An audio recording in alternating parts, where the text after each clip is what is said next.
Туугандар, ассаламу алейкум. Мындан бир жума мурун Эркин аканын Фатима магазиніне продукта заказ кылдык эле туугандар. Элдер көп интерес кылып атты, канча күндө келет экен депчи. Число боюнча 2 числодо мынакей машинелерге жүктөлгөн. Бүгүн 5 число болуп калды, июндүн 5 болуп калды туугандар.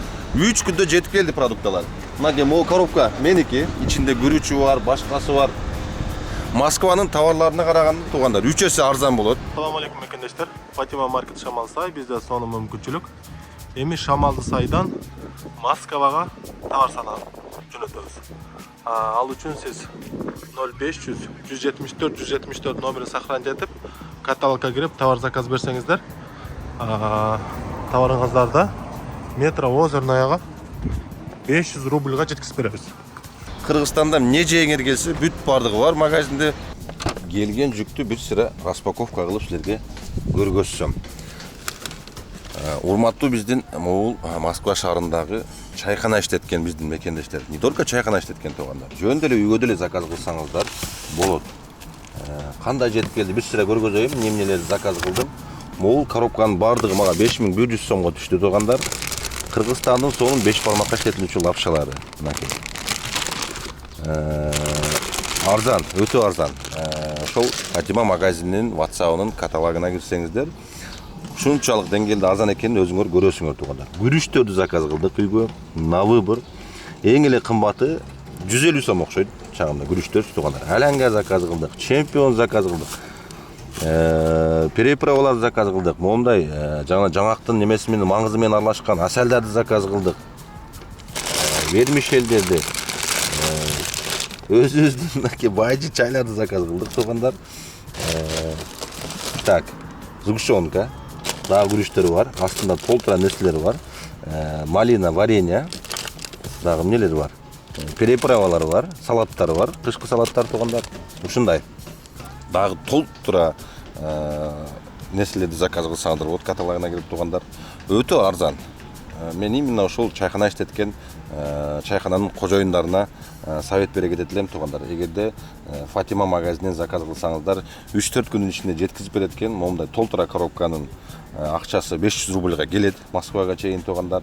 Арзан заказ кылып, өзүңүздөргө да жакшы болот. Тем более күрүчтөр билесиңер, өзүбүздүн күрүчтөр сөрөмдүү, даамдуу продукталар, даамдуу бүт бардыгы өтө жакшы качествода болот туугандар. Ушундай.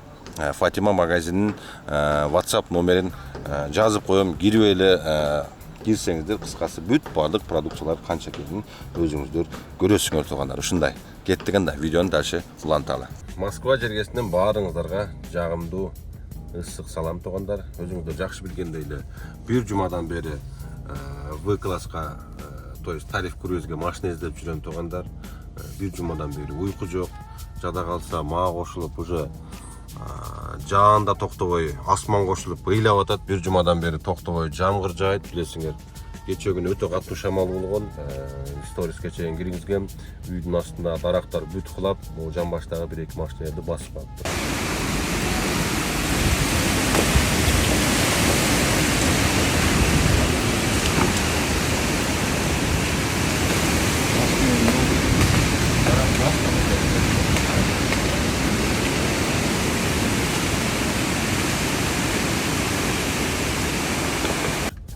Кудай сактаптыр, кечинде уже кеч кирип, жаш балдар дагы үйгө кирип калды эле. Именно дагы бир сынган немеси, бутагы именно ошо детский площадкага түшүп турган. Ушундай. Бир жумадан бери уйку жок. Айта берсек арман көп болуп атат туугандар. Воякты бир жума изилдедим. Бирөө болот дейт, бирөө болбойт дейт. Конце концов балдар жазып калды. Нургазы болот экен воякта, вояк диримдер депчи. Бирок вояк диримде балдар жалып кылып калды. Нургазы дейт, объему 1.5 болгону менен дейт. 2.5тин де бензин ичет экен дейт. Мисалы үчүн полный бак кылып бензин коясың, еще өзүнүн электричкасы 700 км дей берет, бирок анча жүрбөйт экен депчи. Ошондой туугандар. Эми алардын багы деле чоң да, мисалы үчүн 70-80 литр болуш керек. Полный бак менен 500 км жүрө турган болсоң, мындай разница деле болбой калабы дейм да, наркы менен беркининчи. Могу деле мисалы үчүн полный бак куйсам 65 литр атат. Бул менен почти 1000 км жүрөсүң да, дизель менен, могу мененчи. Ал 1.5 болуп туруп деле ошол 500 километрге жетпесе, анда билбей калдым туугандар. Кечээ күнү барып бир V-класс көрүп келгем.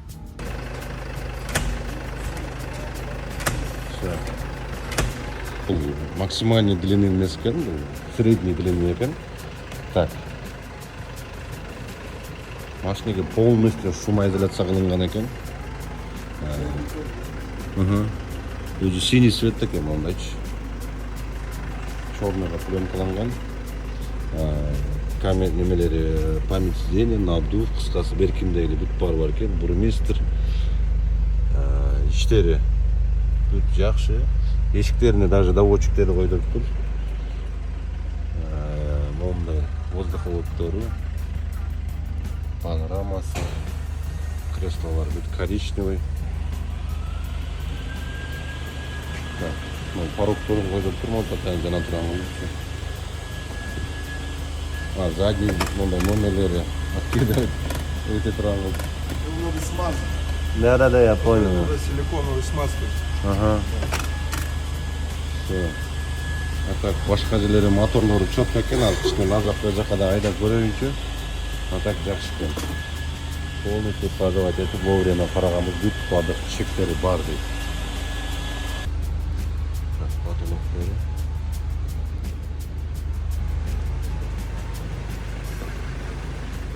Не, жакшы экен бул деле, потолоктору бүт алькантара двойной. Панорамасы, телевизорлары бар екен бәрінде.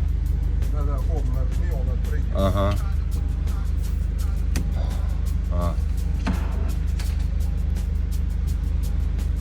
Остальные уже руками, да? Да. Понятно. Ага. Вот так. Телевизора. Я поставил вот, что я поставил. Я сделал полностью подсветку, здесь часа 4 цвета. Ага. Потом поставил вот эти железные штуки. Поставил телевизор и поставил воздуховод. подножки. Ага. Не, его руками теперь, руками. Понятно. Ладно, не достаю. Сейчас.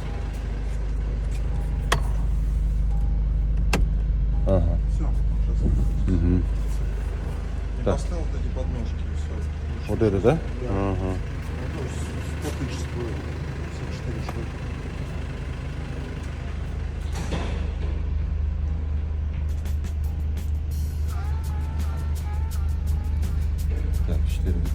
Бүгүн таксопарк Голдко келдик туугандар. Көптөн бери мындай жакшы условиясы менен таксопаркты угуп эле келем. Экономдор 1800дөн экен туугандар, 5000 депозит. Депозитин каласа жанагындай накопительный кылып койсо болот дейт. Анан жаңы эм-гранттар келип тур туугандар. 2800дөн бир күн выходной менен экен. Эм-гранттар бул жерде основном эконом и комфорт экен. Эм-гранттар мынакей болот. Өтө жакшы комплектациясы менен жаңы машина туугандар. Бул парктан эмнеси жакшы? Каалаган паркингдарда иштесеңиздер боло берет экен туугандар. Эч кандай акча алынбайт. Черри Тиголор 2500 рубльдан буларга без выходной экен. Эм-гранттар болсо айта кеткендей эле бир күн выходной менен 2800дөн туугандар. Айта кеткендей эле каалаган паркингдарда иштей бересиңер. Телефон номерин, адресин видеонун астына көргөзүп коем. Айта кеткендей эле 20-30дай машина бар экен данный момент. Ушул жерге келе бересиздер. Аны ошол бүт бар жогун көрүп, одобренияга жөнөтүп койдук. Буюрса жакында алдагы болуп калышы мүмкүн. Но көрөбүз туугандар. V-класстагы аябай кымбат болуп атат, Вояктагы кымбат болуп атат. Вояк кечээ күнү ошо Казандан бирөө чыккан 6,5 миллионго. Бирок ал деле 5 жылга эсептетип келсек, почти 13 миллиондун тегереги болуп атат. Элестетсеңер, айына 250 миңден минимум болуп атат да. Кечээ күнү бир V-класс сүйлөшүп келдим. Жылы эскирак болсо дагы, чтобы мындай өзүмө төлөй ала турган машиналарды карап атам. 4 миллион 630 миңге бир V-класс 2018 жылкы максимальный комплектацияда прям мощный V-класска заявка жөнөтүп койдук туугандар. Буюрса бир жума ичи каралып, банктан одобрение болуп, эгерде ошону алып калсак, буюрса дальнейшем дагы мощный контенттер болот. Өтө сонун контенттери, өтө жакшы идеяларды пландаштырып атабыз. Ал V-класс прям вообще максимальный. Люк дейсиңерби, короче, артында холодильниктери, подогрев сиденья, надув, короче, аркасынан бери бар. Короче, өтө максимальный комплектацияда полностью шумоизоляция болгон, бронепленка чапталган, бүт бар жогунач машинени өздөрү ушундай жакшы каралган неме экен. Кудай деп күтүп отурам туугандар. Эгерде ал чыгып калса, эмнеси жакшы? Бир жагынан контент да интересныйраак болот. Көп тааныштарым айтып атат, Нургазы бизден мындай тааныштарыбыз көп, мындай дальняк, нар жак, бер жака, Сочиге чейин, Питерге чейин деле анча-мынча айтып кала берет деп атат. Ошол заказдарды ташыганда өтө интересный болуп калышы мүмкүн. Анан кийин дагы бир жагы туугандар. Ал менен тойго да чыкса өтө сонун болот деп атам да. Мисалы үчүн аркасына 5 адам кеңирип атат, ичинде бүт билесиңер, столдору жайылып, ичинде столдору чыгат. Музыкасы, бурмистр, двойной люк, потолоктору, алькантара. Кыскасы вообще шикарный, да? Коричневая кожа, прям приятный жумшак, жанагындай коричневая кожа. Келин күйөө, жеңеси, подружкасы, баланын досу болуп, анан дагы бир оператор болсо астына отуруп алып, видеого тартып келсе, ошо менен дагы мисалы үчүн бул жерде мындай чакан тойлорду организовать этип, ошентип ведущий кылса дагы выкласты, вообще шикарный болсо керек дейм да туугандар. Ошондой азырча эмне кылышты билбей өтө баш катты.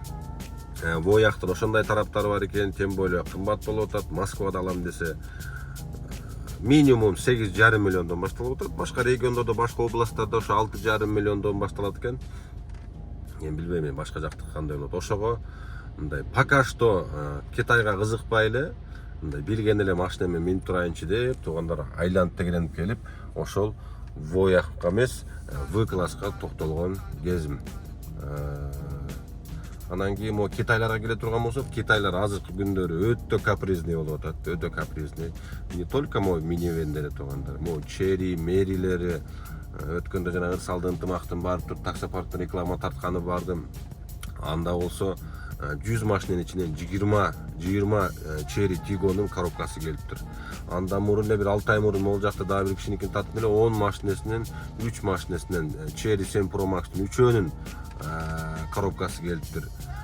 Дагы жигиттер айтып атат, короче, вообще эле болбой атат депчи.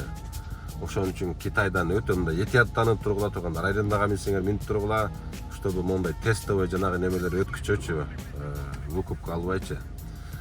А то менимче билбейм, алар бүт эле кайтарып берип коюш керек. Бул берсе керек деп ойлойм. 10 машинесин тең выкупка берген. Андан 3өсүнүн коробкасы өлгөн болсо, 3өсүн тең кайра алып барып берген болуш керек. Ал бузук машинени эмне кылса керек, эмне кылмак эле дегенде, жанагы арендага, как аренда катары эле эсептеп коюп эле алып таштап атса керек. Жанагы официальный дилерлеринен ТО өтпөгөн үчүн барса эле официальный дилердегилер, короче, мындай айтканда пошел деп коюп атат экен. Силер бизден ТО өткөн эмессиңер, карабайбыз депчи. Кээ бирки умный таксопаркта юристтери жанагындай күчтүүлөр, ар кандай жанагындай нар жак бер жактан өзүнчө ошол жактан ТО өттү деген чекмектерди жасатып, аны дагы эптештирип атып тургандар. Ошондой. Ошон үчүн Китайлардан бир аз алысыраак болуп тургула, колдон келсе ошондой корейский, бушный болсо деле корейскилер коробкалары билесиңер, миллионник болот, 500 миң жөн эле жүрө берет. Азыркылар көрүп атасыңар 60 миң. Үчөөнүкү тең жана 10 машинеден үчөөнүкү тең 20-30 миң пробегте тынчыптыр. Жанагы ырсалды ынтымактагы жанагы машинелер болсо, короче, 100 машинеден 20 тигосул 60 миңге чейинби, ушундайга чейин жүргөнбү, короче, ушундай болуп да туугандар. Ошондой, андыктан Китайлардан бир аз этият болуп тургула. Просто бул жерде айтайын дегеним, элде деп предупреждать этип, что бул жанагындай китайский коробкасы начар машинени выкуп калбай тургула деген. Арендаға минип, жанагындай тестовый кылып 1-2 жыл жүрүп, уже билинип калат. Азыр эң эле жакшы жүргөн машинелерден могул Geely Colray болуп атат. Ошолор өтө жакшы болуп атат. Алардын коробкасы неме окшойт да, вариатор эмес, робот экен, ошого более-менее ошолор чыдап атат экен туугандар. Азыр эң эле спрос көп болуп, элден жакшы алып аткан Geely Colray, Черрилерден Arizo болуп атат, бир аз, бирок алар деле бир аз слабыйраак кылып атат экен, алардын деле коробкасы тынчыгандардан ошончо окшойт туугандар. Бир аз спрос көп болуп, элге бир аз көңүлүнө толгон машинелер ошо туугандар. Ушундай туугандар, андыктан кудай деп турабыз, буйруса жакын арада В-класс одобрить этип эле чыгып калса, бул машинени арендага берем. Бизнес арендага берип коюп, анан кийин В-класста дальше контент, монтент, тияк-бияк, путешествие, Сочи, не Сочи, Москва, Питер, кыскасы бүт Москва боюнча, Россия боюнча сонун роликтерди тартып чыгармакчымын туугандар. Ушундай ийгилик барыңыздарга, андыктан кичине сабыр кылып турабыз туугандар. Видео бир аз кечигип кетип атат.